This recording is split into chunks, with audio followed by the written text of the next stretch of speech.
Alright, Assalamualaikum warahmatullahi wabarakatuh. Good morning everyone. Waalaikumsalam warahmatullahi wabarakatuh. Good morning, Miss. Waalaikumsalam, good morning. Waalaikumsalam. Good morning, Miss. Waalaikumsalam, good morning, ma'am.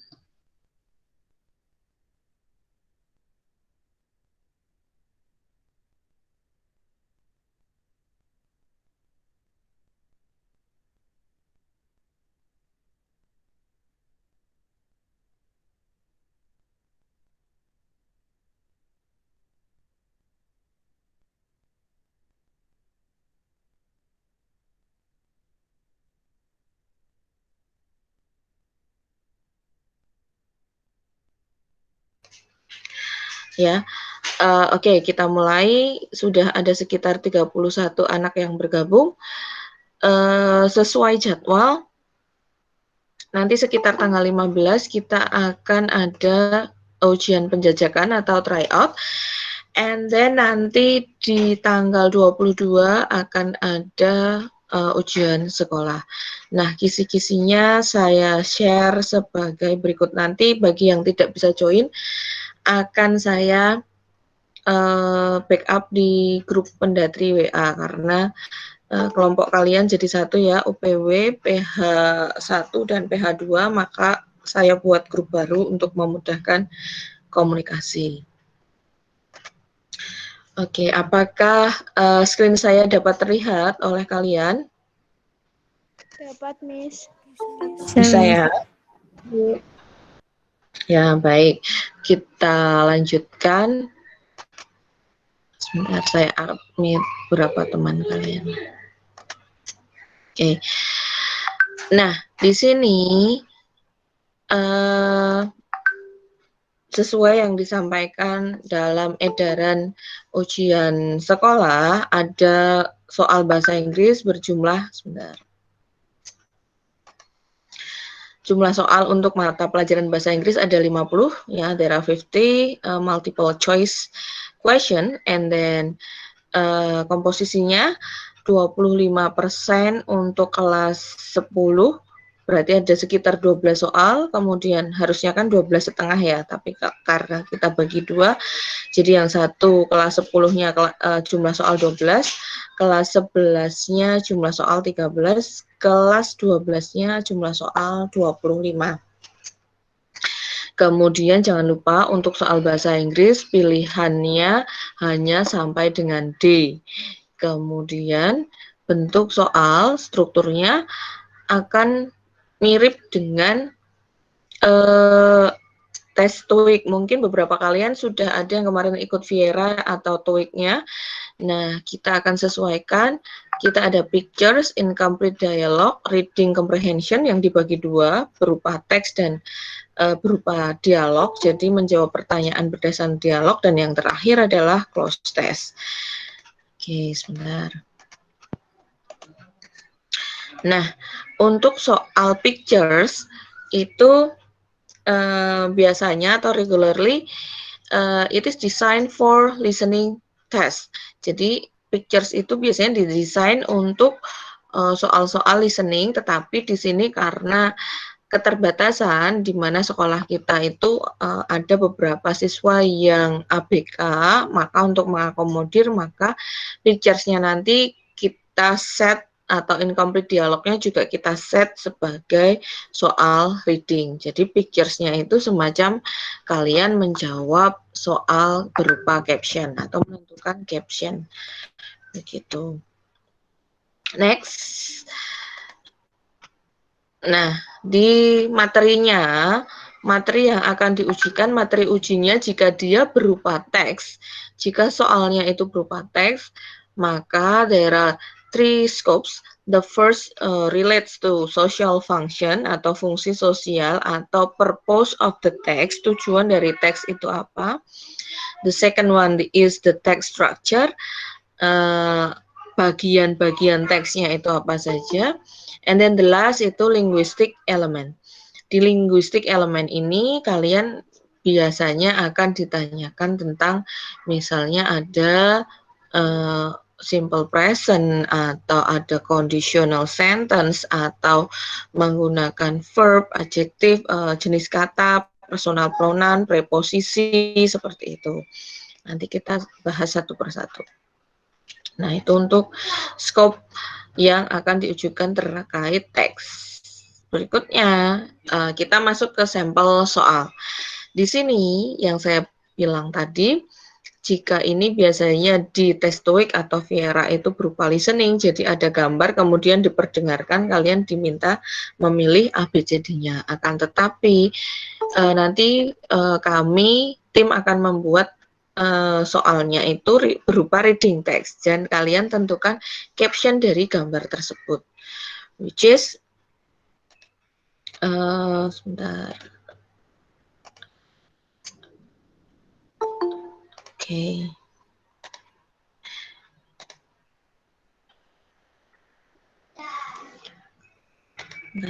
Nah, oke. Nah, di pictures ini itu kan ada gambar, siapakah ini? Dokter ya, dengan pasiennya. Nah, kalian itu diminta memilih caption yang sesuai. Di sini tidak ada nurse, maka jawaban A salah.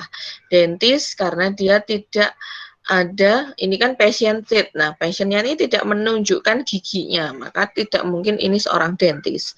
And then teacher tidak ada yang menunjukkan misalnya identifikasi. Kalau teacher itu kan pasti identiknya dengan kelas, ruangan, murid, papan tulis misalnya seperti itu. Jadi tidak ada, jadi ya eliminasi saja jawaban yang tidak sesuai. Kemudian jawaban yang paling tepat adalah B, itu contoh menjawab caption picture. Oke, next.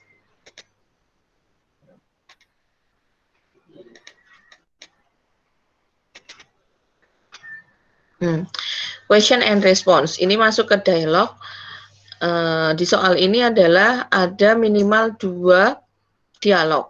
Misalnya seperti ini. Ini dialognya A ya, kalian menjadi B. Ketika A bilang, would you like to borrow my dictionary?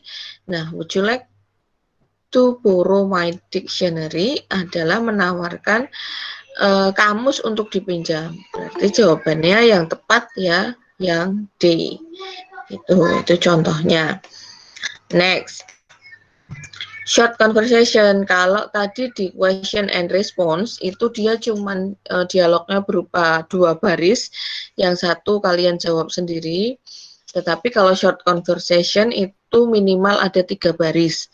Nah, kalian diminta untuk menjawab berdasarkan dialog. Nah, ini contohnya ada seorang pria berkata, what's your plan on the weekend? Women-nya bilang, well, I'm going to go to the movie with my family. What about you? Men-nya bilang, I'll spend this weekend at home. Berarti ketika dibilang I'll spend this weekend at home, berarti kan dia tidak ke mana-mana. Berarti jawaban yang mendekati adalah go nowhere, gitu ya. Kenapa tidak watch TV?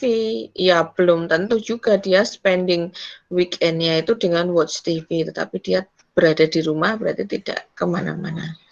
Next, ada short talk ya. Kalau tadi conversation itu terdiri minimal 3 baris, short talk itu biasanya ada, ini tidak dalam bentuk listening ya, ini soal yang lama, nanti berupa reading semua.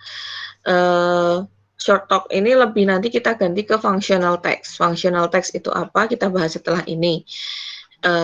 Dalam types of the text. Di sini short talk itu biasanya misal ditampilkan atau disajikan ada apa namanya?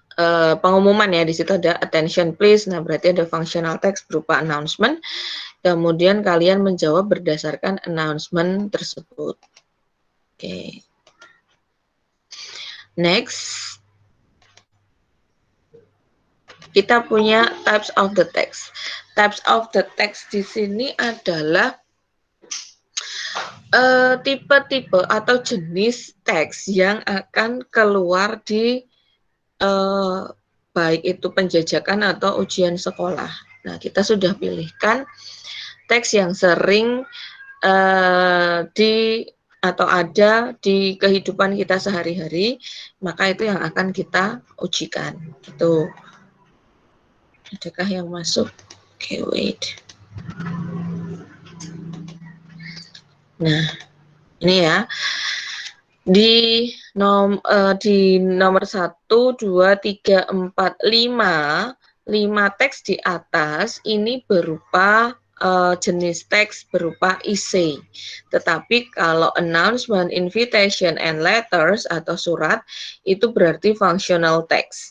Yang essay bedanya apa? Ketika functional text itu adalah teks itu bisa digunakan untuk tujuan tertentu, tidak hanya menceritakan apa, tetapi memang untuk ada tujuan tertentu. Misalnya invitation itu mengundang orang, kemudian letters bisa personal, business application, berarti kayak surat pribadi, surat bisnis, atau mungkin surat lamaran pekerjaan, gitu ya. Nah, sedangkan teks essay-nya itu ada procedure. Procedure itu yang seperti apa? Bu Widuri sudah berikan contoh di slide berikutnya. Nah, ini contoh procedure teks itu apa? Contohnya ada manuals, ada tips, ada cara-cara atau langkah-langkah menggunakan sesuatu, menggunakan alat, kemudian tips, trik ya, atau cara mengakali sesuatu.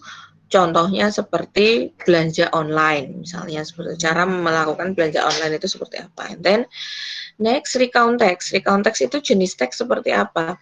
Recount text itu jenis teks yang apa nak di situ? Personal experience or biography. Berarti recount text itu isinya tentang apa? Ada yang bisa jawab?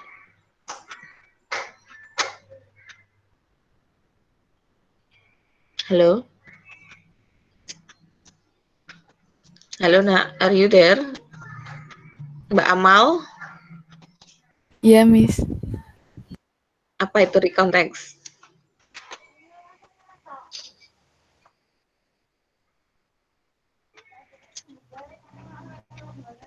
Apakah Mbak Amal? Pengalaman. Yes, betul. Pengalaman pribadi ya, atau biografi. Jadi di sini kalau dia pengalaman, berarti nanti banyak digunakan kata kerja bentuk kedua atau past tense. Kemudian descriptive text, ini yang sering sekali warawiri di setiap ujian. Ada tourism object sama historical places. Tourism object nanti Bu Widuri ada contohnya.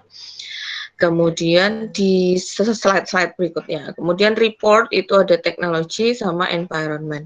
News item itu yang barusan kita bahas kemarin tentang apa namanya berita ya, berita terkini. Di sini contohnya adalah berita terkini, disaster berarti bencana alam yang kemarin terjadi, kebanyakan banjir sama tanah longsor, and then health yang masih in saat ini ya coronavirus.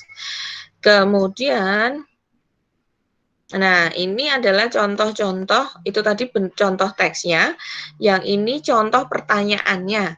Kalau ditanyakan fungsi sosial, nanti dia indikasi soalnya akan bentuknya seperti apa tahu? Nah, yang ada di soal itu misalnya menentukan topik, menentukan tujuan, menentukan alasan, dan yang terakhir itu yang berupa bisa akibat, dampak, manfaat, prediksi, atau kesimpulan, gitu ya.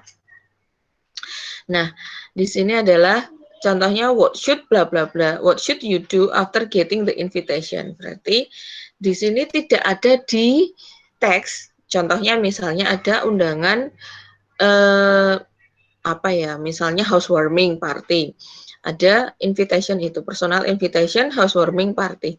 Nah, di situ kan nggak ditanyakan, nggak disebutkan kalau dapat surat itu terus gimana, itu kan nggak ada, tidak disebutkan di teks, tapi kalian bisa menyimpulkan, oh kalau saya dapat surat ini, saya harus bagaimana. For example, di invitation itu mention ada RSVP, jadi ya berarti kita harus kontak RSVP tersebut. Atau sebaliknya, if you cannot attend that meeting atau if you cannot attend that invitation, you can what should you do? Nah, itu kalau tidak bisa ya bagaimana? Oh, berarti ya saya harus reply ke RSVP juga menyatakan bahwa saya tidak bisa begitu. Next ada ini. Ini biasanya adalah informasi tersurat ya, ada tersirat juga ada. What can we learn? Nah, what can we learn itu nggak ada disebutkan di teks. Misalnya ada personal experience, experience-nya misalnya apa namanya, ketangkap polisi tidak menggunakan helm. Nah, itu what can we learn from the text seperti itu misalnya. Nah, berarti apa yang kita bisa pelajari atau moral value-nya apa gitu. And then what is the role of the boy in the story, itu juga informasi tersirat. Peran fungsi pendengar, after reading the story the readers may wonder bla bla bla. Nah, setelah membaca cerita atau personal experience-nya itu apa namanya, apa yang didapatkan oleh pembaca. And then konteks penggunaan itu berarti menyimpulkan kapan terjadinya kejadian tanpa disebutkan di dalam teks. Itu ya, yang tersirat. Nah, ini ada contoh soalnya. Kemudian ada jawabannya, contoh teksnya. Oke.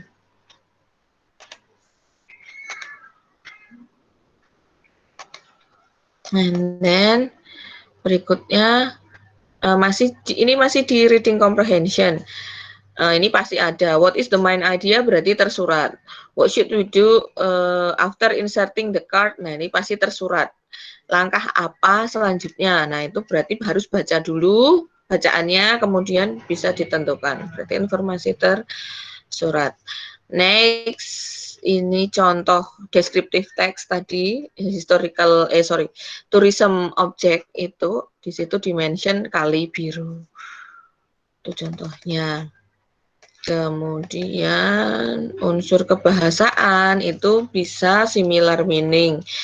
Kalau ada pertanyaan ditanya what is the similar meaning, it is always ask about sinonim. Itu ya, kalau similar itu sinonim. Closest meaning itu juga sinonim. Tetapi kalau opposite berarti lawan kata, antonimnya. Kalau what, the underlined word has opposite meaning, so it discuss on the antonym, gitu ya. Next, ini untuk dialog-dialognya yang ditanyakan apa saja biasanya. Nanti Bu Widuri sudah masukkan di PPT. Berikutnya, nah ini contohnya. Ada dialog, kalian menjawab pertanyaan berdasarkan dialog. Gitu. Sama. Nah, kemudian jenis-jenis teks dialognya tentang apa saja? Ada komplimen atau memuji, menawarkan barang jasa, offering something atau offering service. Misalnya something itu apa, menawarkan minum, makan, atau barang apa. Kalau jasa itu misalnya menawarkan untuk menjemput atau mengantar sesuatu begitu. Kemudian menyarankan berarti asking and giving suggestion. Pendapat berarti opinion.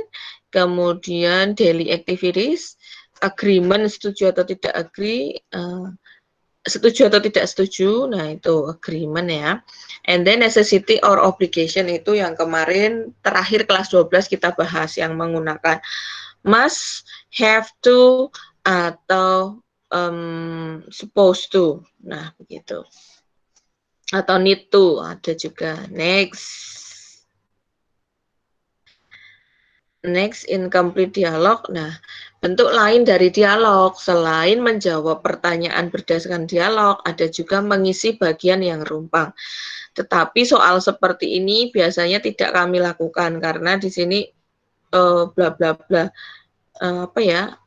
bagian yang rumpang di depan itu jarang. Nanti biasanya di tengah, gitu ya. Karena ini menunjukkan ekspresi, jawabannya mengacu ke kalimat atasnya, tapi jarang untuk ada pertanyaan yang depannya itu sudah bolong. That's it. Terakhir, ini sama incomplete dialog. Nah, seperti ini. Perhatikan dialog di sini. Konteksnya, bentuk soalnya dialog, tetapi konteks soalnya ada if I were you, berarti ada if, kata-kata if, berarti mengacu ke kalimat conditional sentence. Gitu. Oke. Sudah sampai sini ada yang mau ditanyakan dulu?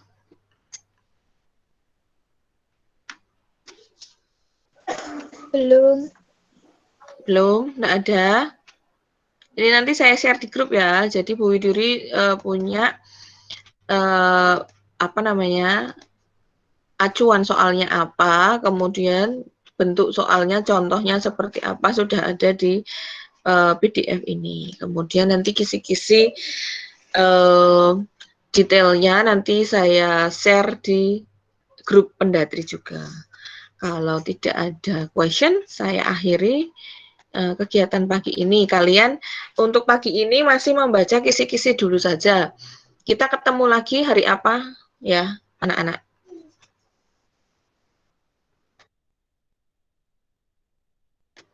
Halo, Mbak Intan.